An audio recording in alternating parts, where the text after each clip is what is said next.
진심으로 축하도 드리고 감사도 드립니다. आज का यह महोत्सव में आप सभी लोगों ने बहुत सद्भाव से प्रेम पूर्वक भाग लिया, इसलिए आप सभी को हम शुक्रिया भी अदा करना चाहते हैं और आप सभी का हम स्वागत भी करते हैं। 오늘 여러분들은 부처님의 법을 따르고 아소카 대왕의 뜻을 따르기 위해서 이렇게 모였습니다. आज हम लोग यहाँ पे इसलिए इकट्ठा हैं कि हम लोग भी बुद्ध के धम्म को जानना चाहते हैं, उनके धम्म के रास्ते पे चलना चाहते हैं और सम्राट अशोक ने जिसे अपनाया उसे हम भी अपनाना चाहते हैं। 아소카 대왕과 부처님의 법은 따로따로 분리해서 생각할 수가 없습니다. हम राजा अशोक ने जिस धम्म को अपनाया और बुद्ध का जो धम्म था उसे हम अलग अलग नहीं देख सकते हैं। 첫째, 부처님의 법이 있었기에 아소카 대왕이 법을 널리 전할 수가 있었습니다.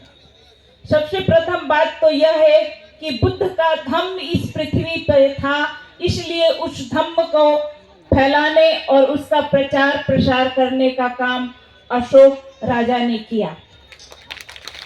또 부처님의 법이 있었다 하더라도 아소카 대왕께서 이 법을 전 세계로 널리 전하지 않았다면 오늘 불교가 전 세계로 퍼져나가지 못했을 것입니다.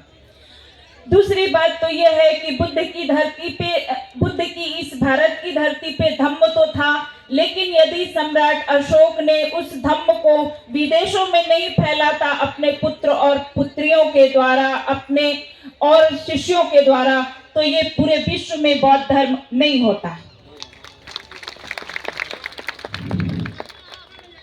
그래서 부처님의 법과 아소카 대왕의 전법은 뗄래야 뗄 수가 없습니다.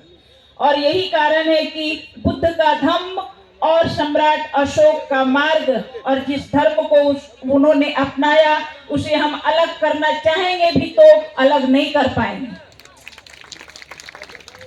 그래서 오늘 여러분들은 아소카 대왕을 뜻을 기리기 위한 모레야 커뮤니티가 주관하지만은 그러나 종교를 초월해서 그럼에도 불구하고 또한 부처님의 법을 인도에 새롭게 전하기 위해서 이런 행사를 한다고 생각합니다. यह तो सत्य है कि आज इस मौर्य कम्युनिटी के लोगों ने इस कार्यक्रम को रखा, इसे बढ़ाया, इसे मना रहे हैं, लेकिन इस मौर्य कम्युनिटी ने सिर्फ मौर्य कम्युनिटी के लिए ही नहीं बल्कि पूरे समाज के लोगों को यह जनाना चाहते हैं, यह बताना चाहते हैं कि बुद्ध का धम्म क्या था और उस धम्म को हमें कैसे अपनाना चाहिए। 저는 한국에서 온 불교 승려입니다. हम कोरिया से आए हुए एक बौद्ध भिक्षु हैं। 한국은 여기서 동쪽으로 아주 먼 곳에 있습니다. कोरिया जो है यहाँ से पश्चिम में पड़ता है और यहाँ से दूर है। 옛날에 한국의 승려들이 인도에 부처님의 발자취를 따라서 오려면 걸어서 1년이나 걸렸다고 합니다.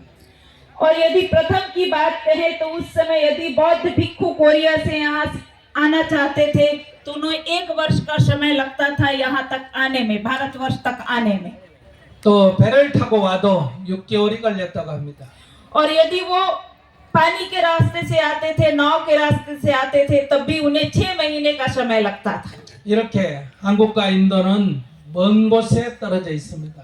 कहने का मतलब है कि इतना दूर पे हमारा देश कोरिया है भारत से। 그런 한국에 있는 제가 오늘 이 자리에 올 수 있었던 것은 어떤 인연일까 하는 겁니다.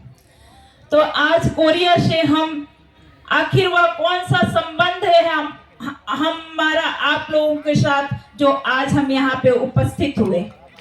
내가 부처님의 법을 만나지 않았다면 불교인이 되지 않았다면 제가 이곳에 올 일이 없었을 것입니다.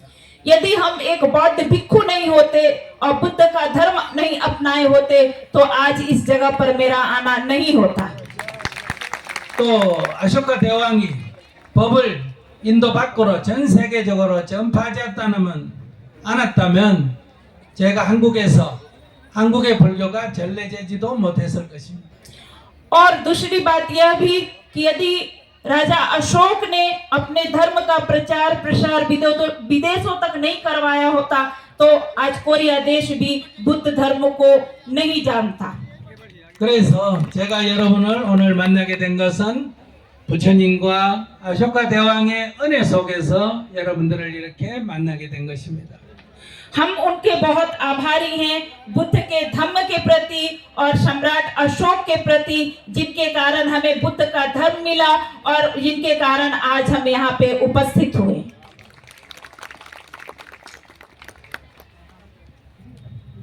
아쇼카 대왕은 여러분들께서도 잘 알고 있을 거라 생각합니다. हमें इतना उम्मीद है कि संभवतः आप सभी लोग सम्राट अशोक के बारे में जानते होंगे। 아쇼카 대왕은 인도 전 역사에서 가장 위대한 왕이고 정치인입니다. भारतीय इतिहास में भी राजा अशोक का बहुत ही बड़ा महत्व है। 아쇼카 대왕은 인도 대륙에 있는 많은 민족과 나라를 하나로 통일한 첫 번째 왕입니다. और वह प्रथम ऐसे राजा थे जो पूरे भारत को एक सूत्र में बांधे थे, पूरे भारत पे विजय प्राप्त किए थे। 물론 자기 스스로 혼자만 한 것은 아닙니다. निश्चित है कि उन्होंने अकेले स्वयं एक इस काम को नहीं किए। 찬드라굽타 모레야인 첫 번째 할아버지 왕과 아버지 왕 그리고 이어서 인도 대륙을 통일한 것입니다. उनके वंश में चंद्रगुप्त मौर्य थे जो दादा के रूप में इस कार्य को आगे बढ़ाए थे, फिर उनके पिताजी इस कार्य को आगे बढ़ाए थे और बाद में इसमें पूर्ण सफलता प्राप्त करने वाले सम्राट अशोक हुए थे। 그러나 아쇼카 대왕이 처음부터 훌륭한 왕은 아니었습니다. प्रारंभ से ही वो इतने महान और इतने प्रसिद्ध राजा नहीं थे। 성질이 사나웠다고 합니다. ऐसा माना जाता है कि वो भी झगड़ालू प्रवृत्ति के थे और युद्ध में विश्वास रखा करते थे। 또 많은 사람을 죽이는 그런 잔혹한 면도 있었다고 합니다. और युद्ध में उनके द्वारा भी बहुत सारे लोगों की मृत्यु हुई थी। 왕이 되기 위해서 자기의 이복 동생 99명을 죽이고야 왕이 될 수 있었다고 합니다. और इतिहास में ऐसा भी मिलता है कि उन्होंने राजा बनने के लिए अपने भाइयों को मृत्यु के घाट उतारने का काम किया था। 또 칼린가 왕국과의 전쟁에서는 10만 명 이상의 사람들이 죽어서 피가 강물처럼 흘렀다고도 합니다. और कलिंग युद्ध में लाखों व्यक्ति को मार करके वहाँ उस युद्ध को जीतने के कगार पे पहुंचे थे। 그러나 아쇼카 대왕은 부처님의 법을 만나서 자신의 그런 잔혹함을 버리고 새로운 사람이 되었다고 합니다. लेकिन उसी समय उनका मिलन बुद्ध के धम्म से हुआ और बुद्ध के धम्म को जानने के बाद उन्होंने इस क्रूर कार्य को छोड़ दिया। 그는 자신의 과거의 그런 잔혹함을 깊이 참회하고 스스로뿐만 아니라 이 모레아 왕국에서 살생을 금지시켰다고 합니다. और बुद्ध के रास्ते पे चलने के बाद उन्होंने करुणा को अपनाया और पूरे मौर्य साम्राज्य में अहिंसा के धर्म का पालन करवाया। 살생을 금지시키는 그런 소극적인 행동에서 머무르는 게 아니라 많은 어려운 사람을 도왔다고 합니다. सिर्फ अहिंसा का धर्म का पालन ही नहीं किया गया उनके राज्यकाल में, बल्कि उन्होंने आम लोगों के लिए भी बहुत सारा कार्य किया। 사람이 다니기 쉽도록 길을 닦았고 लोग आवागमन अच्छे से कर सके इसीलिए उन्होंने रोड की व्यवस्था की, सड़क बनवाए 곳곳에 우물을 파서 물을 먹도록 했고 और जगह जगह पर कुआं खुदवाने का काम किए यात्रियों को पानी पीने के लिए। 나무를 심어서 나그네가 그늘에서 쉬도록 했다고 합니다.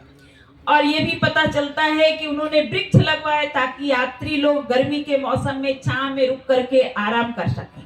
아픈 사람을 치료하고 बीमारियों को दवा मिलने का भी, 부모가 없는 고아들을 돌보고 और जिनके माता पिता नहीं थे वैसे अनाथ बच्चों को भी मदद किए, 자식이 없는 늙은 노인들을 돌봤다고 합니다.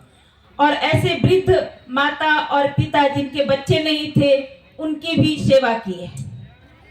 흉년이 들어서 양식이 부족할 때는 양식을 빌려주고 다음에 농사를 지어서 갚도록 했다고도 합니다. और ये भी पता चलता है कि उनके राज्य में जब अकाल पड़ा था तो अकाल के समय में सभी लोगों को अन्नदान करवाए थे और अन्नदान लोगों को पर्याप्त मिला था। 법을 제정해서 힘으로 다스리지 않고 법으로 세상을 다스렸다고 합니다. और उसके बाद उनके राज्य में कोई समस्या आती थी तो उसका समाधान वो क्रांति के द्वारा, युद्ध के द्वारा नहीं बल्कि बुद्ध के धम्म के द्वारा किया करते थे। 오늘 현대 사회에서 어려운 사람을 돕는 복지 제도를 이미 2300년 전에 이 세상에 처음으로 실시한 왕이 됩니다. और वेलफेयर की सुविधा जो आज वर्तमान में हमारे समाज में उपस्थित है वो आज से 2300 वर्ष पहले सम्राट अशोक के द्वारा शुरू की गई थी, जो अभी तक हम लोग कर रहे हैं। 그렇기 때문에 서양 사람들이 인도를 지배하면서도 자기들보다도 훨씬 더 앞서서 복지 제도를 시행한 아소카 대왕의 공덕에 대해서 감동을 했다고 합니다. और जब अंग्रेज लोग हमारे यहाँ आए थे तो वो भी सम्राट अशोक के बारे में जानने के बाद बहुत ज्यादा उनसे प्रभावित हुए थे। 그렇기 때문에 착한 사람이 부처님의 법을 만나가 착한 사람이 됐다는 것은 그렇게 빛나지 않습니다만은 악한 사람이 부처님의 법을 만나서 선한 사람이 됐다는 것은 그 사람도 훌륭하지만은 부처님의 법이 얼마나 위대하냐 하는 것을 보여주고 있습니다. तो जो व्यक्ति शुरू से करुणामय है, शांति प्रिय है, वह बुद्ध धर्म को अपनाकर समाज में उतना प्रकाश नहीं फैलाता है। जो व्यक्ति पहले से क्रूर है, शांति प्रिय नहीं है, वैसे व्यक्ति जब करुणामय बन जाते हैं बुद्ध के धम्म पाने के बाद तो समाज में एक अलग तरह का प्रकाश उत्पन्न होता है, लोगों पर एक अलग तरह का प्रभाव पड़ता है। 그렇기 때문에 오늘 우리 어떤 사람도 부처님의 법을 만나서 공부를 하게 되면 아소카 대왕처럼 누구나 다 새로운 사람, 좋은 사람으로, 훌륭한 사람으로 다시 태어날 수 있다는 것입니다. और इसलिए हम आज ये कह रहे हैं कि बुद्ध का धम्म जो है वो सभी लोगों के लिए है, जो करुणा प्रिय हैं, शांति प्रिय हैं उनके लिए भी और जो नहीं है उनके लिए भी, ताकि इस धम्म के द्वारा उनका जन्म जो है वो सफल हो जाए। 아소카 대왕은 자신이 이렇게 크게 변화도록 해준 부처님의 법에 너무나 깊이 귀의하고 부처님을 존경해서 부처님의 발자취를 따라서 하나하나 다 순례를 했다고 합니다. राजा अशोक ने जब बुद्ध धर्म को अपनाया तो सिर्फ बुद्ध धर्म की शिक्षा लेने का काम वो नहीं किए, बल्कि उस बुद्ध तीर्थ स्थल पे सभी जगह पे गए और उस जगह के बारे में एक अशोक चिन्ह का स्थापना की। 여기서 부처님이 태어나셨다. यहाँ से बुद्ध ने जन्म लिया था। 여기서 부처님께서 깨달음을 얻으셨다. इस जगह पे बुद्ध को ज्ञान की प्राप्ति हुई थी। 여기서 부처님께서 처음으로 설법하셨다. बुद्ध ने यहाँ पे अपना प्रथम उपदेश दिया था। 여기서 부처님께서 원숭이에게 공양을 받으셨다. इस जगह पे बुद्ध को बंदरों के द्वारा मध का भोजन प्राप्त हुआ था। 이런 식으로 부처님의 발자취마다 다 찾아서 확인하고 거기다가 탑을 세우고 거기다가 아쇼카 석주를 세웠습니다. और इस तरह से बुद्ध तीर्थ स्थल पे जा जा करके कहाँ पे बुद्ध का तीर्थ स्थल है उसकी जानकारी प्राप्त करके वहाँ पे उन्होंने बुद्ध अशोक स्तंभ की स्थापना की। 이렇게 아소카 대왕이 기념탑을 세우고 석주를 세웠기 때문에 인도가 불교가 없어지고 오랜 세월이 지났는데도 우리는 그 옛날 아소카 석주를 발견해서 부처님의 모든 행적을 다시 찾을 수가 있게 된 것입니다. और यही कारण है कि भारत देश से बुद्ध धम्म विलुप्त हो गया, लेकिन वह अशोक स्तंभ जो है जो पुनः हमें यह याद दिलाता है कि यह बुद्ध का धम्म स्थान है और यह बुद्ध का तीर्थ स्थल है और वहाँ पे हम जाकर के भ्रमण कर सकते हैं, उसकी जानकारी ले सकते हैं। 물론 이것을 발굴한 영국의 커밍햄 등 학자들의 노력도 있었고 ये बात सही है कि इसकी जानकारी और इसकी खोज करने में अंग्रेज कनिंगडम का बहुत बड़ा हाथ है। 중국의 후엔상 등 순례자들의 옛날 기행문도 도움이 됐습니다. और साथ ही साथ चीनी यात्री हुएनसांग जैसे लोगों का भी तीर्थ यात्रा में इन सभी जगहों का वर्णन मिलता है। 그러나 가장 확실한 것은 아쇼카 석주와 거기에 기록된 내용입니다. लेकिन इन सभी से ज्यादा हमें स्पष्ट और तथ्य की जानकारी अशोक के स्तंभ से मिलती है जो सम्राट अशोक के द्वारा लगाया गया था। 아쇼카 대왕이 살아 계실 때 부처님의 법을 널리 전 세계에 전파한 것만이 아니고 지금 우리가 불교를 다시 부처님의 행적을 알 수 있는 것도 아쇼카 대왕의 공덕입니다. सम्राट अशोक ने सिर्फ बुद्ध धर्म का प्रचार प्रसार नहीं किया, बल्कि उनके कार्यों के द्वारा ही आज हम लोग उस जगह पे जा पाते हैं जहाँ पे बुद्ध का जन्म हुआ था और जो स्थान जो है बुद्ध तीर्थ स्थल के रूप में प्रसिद्ध है। 그렇기 때문에 오늘 이 자리에 참여한 우리 모두는 아쇼카 대왕께 감사하는 마음으로 큰 박수를 한번 치시기 바랍니다. इसलिए आज हम यहाँ पे उपस्थित सभी लोगों से निवेदन करेंगे कि सम्राट अशोक की स्मृति में उनके लिए एक जोरदार ताली बजा दें।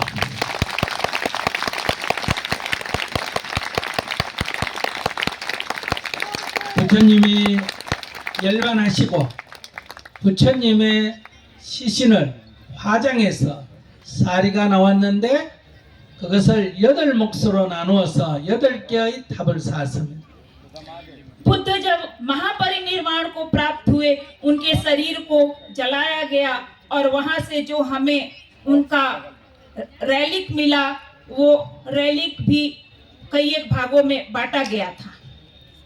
가벨라바스의 석가족도 사리일보를 가져서 탑을 쌓았고 उसमें साक्यजोग के लोग भी साक्य वंश के लोग भी उसमें से उसका कुछ अंश प्राप्त करके उसका स्तूप बनवाए थे।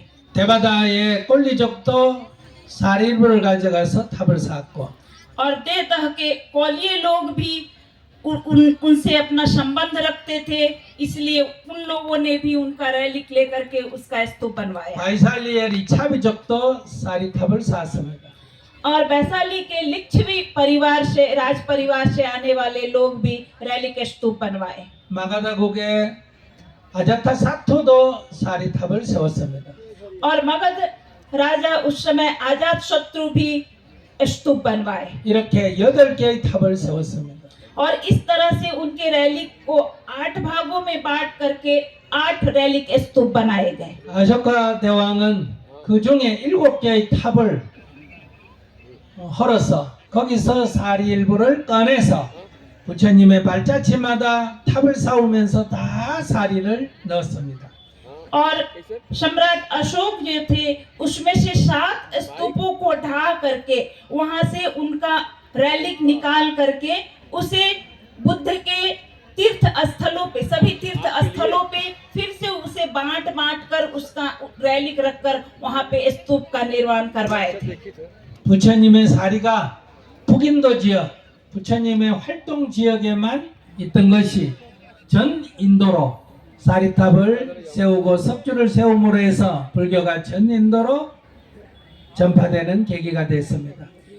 और जो स्तूप उस समय सिर्फ उत्तरी भारत में था, वह स्तूप सम्राट अशोक ने पूरे भारतवर्ष में उनके रैली का स्तूप बनवाने का काम किया।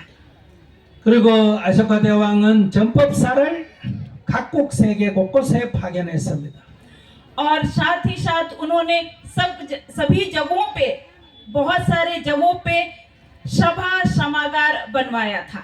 동쪽으로는 버마까지 미얀마까지 파견을 했고 और पूर्व की ओर में, पश्चिम की ओर में वो म्यांमार तक गए थे। 남쪽으로는 스리랑카까지 파견을 했고 और दक्षिण में वो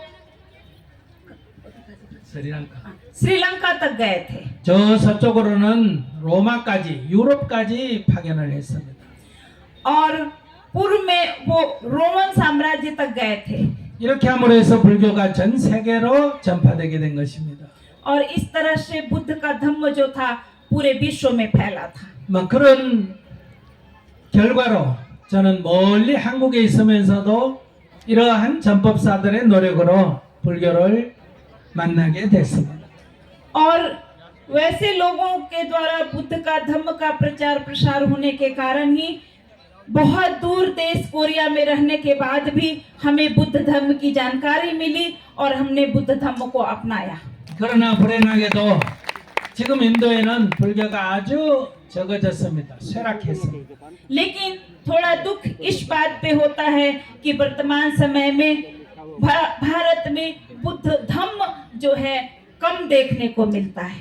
사키족이 자기 조상이 부처님인도 모르고 머레아족이 자기 조상이 아소카인지도 모르는 정도로 그만큼 쇠락했습니다.